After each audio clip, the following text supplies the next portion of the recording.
Welcome back. Right now, I'm honored to be interviewing Jonathan Algreen, CEO of One People. This is a really interesting brand, and Jonathan has an entire wealth and depth of experience in the business world. Jonathan, thanks for being here. How are you today?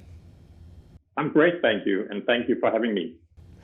Looking forward to talking with you about many things, but let's start with One People. Tell me more about this company and why you founded it. Yeah, I was strongly motivated by, making a positive impact in the world and doing that from the platform I know so well, business platform. So I strongly believe that we can change the world through business. To me, business is not just a profit maker for me, but actually a strong tool to do good in the world. So that was the primary motivation behind One People, and everything else I actually do invest in and so forth. And One People is a luxury fashion brand, but it's so much more, and it has a goal of going beyond that, beyond style, beyond fashion. Tell me more about that. Yeah, absolutely true. Yeah, I founded One People with my lovely wife, Rhea, and what we believe is that we can change the fashion industry from within, and that's the reason we set up this business. So it's a sustainable luxury fashion brand with a very strong focus on minimalism and the inspiration from Scandinavia. We are originally from Denmark, both of us.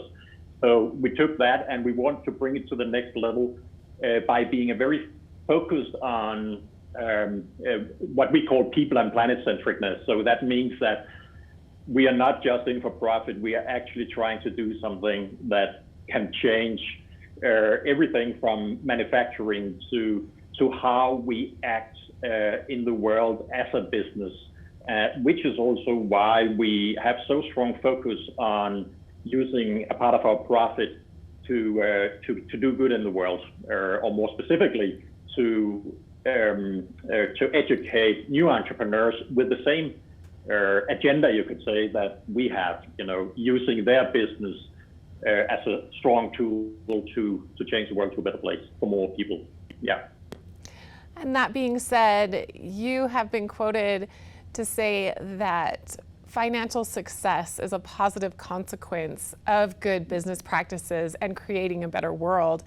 How has that impacted what you've done?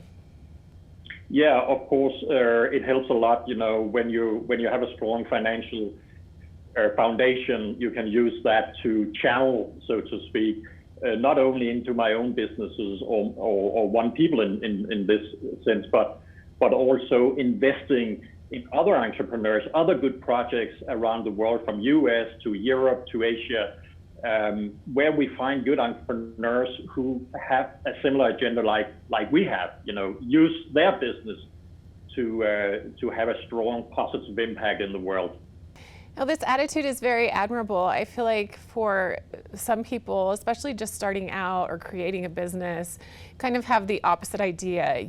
Once they find financial success, then they will create a better world. But you have kind of reversed that. Yeah, you could say that from the very early beginning of my business endeavor, I had that motivation. You could say that I wanted to use business for a tool that is bigger than just profit for me. But of course, you could say that when you create success in the world, even though your motivation is to create it not just for you, but for more people, from your employees to your other stakeholders and the people in general, it also drips on you, right? Because we are in business, and creating a successful business, of course, drips financially also on me. And but I want to, generate more of that so I can give more back, so to speak. So don't misunderstand me. I'm certainly in for business. We are not an NGO, so it's more. You should say the way we do business is more, the combination between we use the best from the business world and the best from the NGO world, you could say, and merge those two into one, which become a very strong tool to do good in the world. Yeah. And it's very inspiring to be able to make that commitment and be able to also have that financial success and good business practices. It's something that I think many people strive to have in their life. So it's a great example of that. Throughout your career, you have a history of founding many companies, of running successful companies, buying them, selling them. Did you always want to be an entrepreneur, or what got you started? That's a very good question. Actually, yes. I think entrepreneurship and creating business or create something that can be successful has been with me from the beginning, from the very early beginning. I remember when I look back that it actually started, maybe I was 5 or 6 years old. And what I did was I got this idea that I went to the candy store and bought big bags of candy. And then I split it up, into pieces and sold that to friends and family and neighbors. So it actually came very, naturally to me to create something from a business perspective, you could say. Yeah. I love that story of your beginnings.